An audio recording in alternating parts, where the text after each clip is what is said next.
அந்த கொரோனா காலத்துல அரசாங்கத்துக்கு 1 ரூபா வருமானம் இல்ல, 1 ரூபா வருமானம் இல்ல.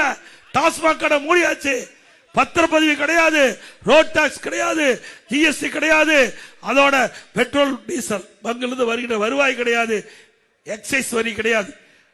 தமிழ்நாடு அரசுக்கு வருகின்ற வருவாய் 1 ரூபா வருவாய் இல்லாம 1 வருஷம் ஆட்சி செய்த ஒரே அரசாங்கம் அதிமுக அரசாங்கம்.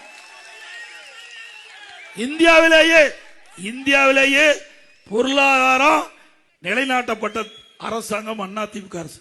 பல அரசாங்கத்தில் திவாலாச்சு, ஆனா தமிழ்நாடு அரசாங்கம் தான் காப்பாற்றப்பட்டது. அப்படி திறமையான நிர்வாகம் படைத்த அரசாங்கம் அதிமுக அரசாங்கம். அதிமுக ஆட்சியில் வந்த வரி வருவாயை விட திராவிட முன்னேற்ற கழக ஆட்சியில் வருகின்ற வரி வருவாய் 1,36,000 கோடி அதிகமா வருது. அதனால வருவாய் அதிகரிச்சு மக்களுடைய திட்டங்கள் முழுமையாக நிறைவேற்றப்படும்.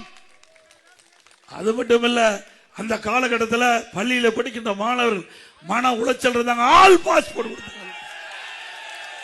கல்லூரியில் படிக்கின்ற மாணவர் ஆன்லைன்ல வகுப்பு, ஆன்லைன்ல தேர்வு, நல்ல மாணவர்கள் ஆன்லைன்ல படிச்சாங்க, ஆன்லைன்ல தேர்வு எழுதினாங்க, அவர்கள் தேர்ச்சி பெற்றாங்க.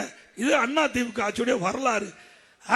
கடுமையான சோதனைங்க. நான் முதலமைச்சர் பொறுப்பேற்கின்ற பொழுது 2017 குடிப்பதற்கு கூட தண்ணி இல்ல, வறட்சி நிவாரணம் கொடுத்த ஒரே அரசாங்கம் இந்தியாவிலேயே தமிழ்நாடு அரசு தான். விவசாயிகளுக்கு வறட்சி நிவாரணம்.